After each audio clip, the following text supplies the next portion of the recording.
ঈদের চূড়ান্ত প্রস্তুতি যখন ঘরে ঘরে, ঠিক তখন একটি মর্মান্তিক দুর্ঘটনার খবরে থমকে দাঁড়িয়েছিল গোটা দেশ। ৮ দিন হাসপাতালে একে একে ৬ নবজাতকের মৃত্যুর খবরে কাঁপছিল ফেসবুকের পাতা। সন্তানহারা স্বজনদের কান্না আর আর্তনাদে ভারী হয়ে ওঠে গোটা হাসপাতাল এলাকা। স্বজনহারা মানুষের আহাজারি বিলাপ মগবাজারের নির্দিষ্ট গণ্ডি ছাপিয়ে দ্রুততা গণমাধ্যম সহ সামাজিক যোগাযোগ মাধ্যমে ছড়িয়ে পড়ে। কি হয়েছে? মিনিস্টার ফ্রিজ কিনে হাম্বা জিতেছে। মিনিস্টার ফ্রিজ কিনুন, হাম্বা জিতুন, আরো আছে আকর্ষণীয় উপহার। হাসপাতালে সেদিন মর্মান্তিক মৃত্যু হওয়া হতভাগা ৬ শিশুর একজন অভিভাবক হলেন সালে আজিজ। সেদিন কিভাবে ছোট্ট শিশুরা একে একে নিথর হয়ে গেল, সামাজিক যোগাযোগ মাধ্যমে দেওয়া স্ট্যাটাসে সেই করুণ কাহিনী তুলে ধরেছেন তিনি। ফেসবুক পোস্টে তিনি জানান, তার সদ্য ভূমিষ্ঠ শিশুপুত্র ৮ দিন হাসপাতালের চিকিৎসক নার্সের অবহেলায় মারা যান। লেখার পুরো পরতে পরতে এক সন্তানহারা বাবার হৃদয়ের শত কষ্ট, যন্ত্রণা আর করুণ আর্তনাদ ফুটে উঠেছে। বাবা হিসেবে সন্তানকে ঘরে নিতে তিনিও হয়তো প্রস্তুতি নিচ্ছিলেন। ঈদ উৎসবকে হয়তো আরো বেশি বর্ণিল করে তুলত হারিয়ে যাওয়া এই নবজাতক। নতুন অতিথির কারণে আলোকিত হতো ঘর, আকস্মিক ঝড়ে ফিকে হয়ে গেছে বাবা মায়ের স্বপ্ন। হাসিতে নয়, সাদা কাপড়ে নিথর শিশুকে ফিরিয়ে নিয়েছেন বাবা। পিতার বুকে এর চেয়ে ভারী বোঝা যন্ত্রণা আর কি হতে পারে?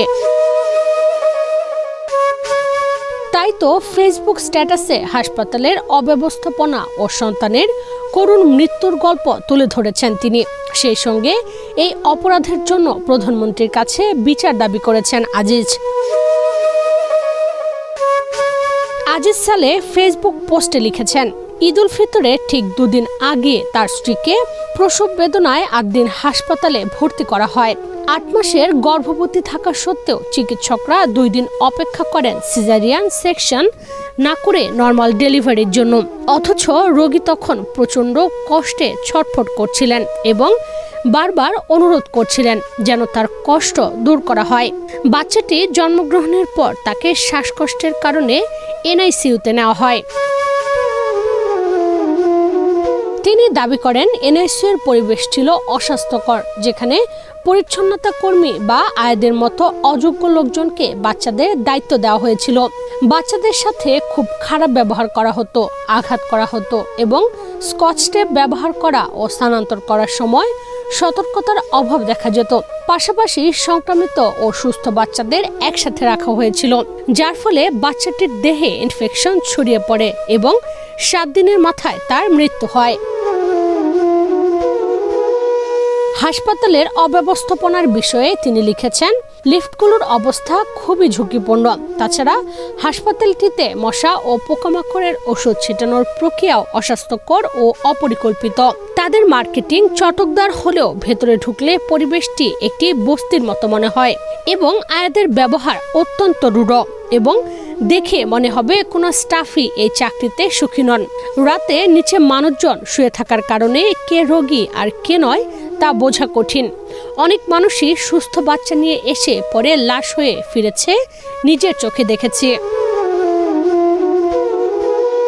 এই হাসপাতালের ডাক্তার ও নার্সদের মধ্যে পার্থক্য বোঝা দুঃসাধ্য উল্লেখ করে তিনি লিখেছেন, নার্সদের ব্যবহার অত্যন্ত খারাপ এবং সেখানে বসে থাকার কোনো জায়গা নেই। প্রচুর মশা ও তেলাপোকা থাকায় পরিবেশ অস্বাস্থ্যকর ও দুর্গন্ধযুক্ত। হসপিটালের বিল্ডিং এর পাশে প্রচুর জঙ্গল ও নোংরা আবহাওয়া রয়েছে। এনআইসিইউ এর বাচ্চাদের সাথে রূঢ় আচরণ করা হয়। নাকে মুখে স্কচ টেপ টান দিয়ে কষ্ট দিয়ে খোলা হয়, যেটা আমার চোখের সামনে আমার বাচ্চার সাথে করা হয়েছে। বাচ্চা মারা যাওয়ার ঘটনার বর্ণনা দিয়ে তিনি লিখেছেন, রাত 12টার দিকে কল করে বলে বাচ্চাকে লাইফ সাপোর্টে নিতে হবে, আপনারা আসেন। আমরা তাদের ফোনে বলে দেই লাইফ সাপোর্টে দিয়ে দেন, আমরা আসতেছি। কিন্তু একটি সিগনেচারের জন্য তারা 2 ঘন্টা বাচ্চাকে লাইফ সাপোর্টে দেয় নাই। 3টার দিকে আমার বাচ্চা মারা যায়। ওই দিন আমরা ভাবতেও পারি নাই আমার সুস্থ বাচ্চাটা মারা যাবে। হঠাৎ করে চলে যাওয়ায়, সাথে কিছু না নেওয়ায় মৃত বাচ্চাটিকে খালি গায়ে হাতে তুলে দেয় জানিয়ে তিনি লিখেছেন, আমার ওয়াইফের নর্মাল ডেলিভারি হওয়ার কারণে ওরে রিলিজ দিয়ে দেয়, বাট ওই দিন রাতে যে ও মারা যাবে কোনোভাবে আমরা ভাবতে পারি নাই। কোনো কাপড় বা টাওয়াল নিয়ে যায় নাই, কারণ ভাবি তো নাই মারা যাবে। কোনো কাপড় টাওয়াল না নিয়ে যাওয়ার কারণে এত রাতে আমার বাচ্চাকে ওরা কাপড় ছাড়া লাশটা হাতে ধরিয়ে দিল।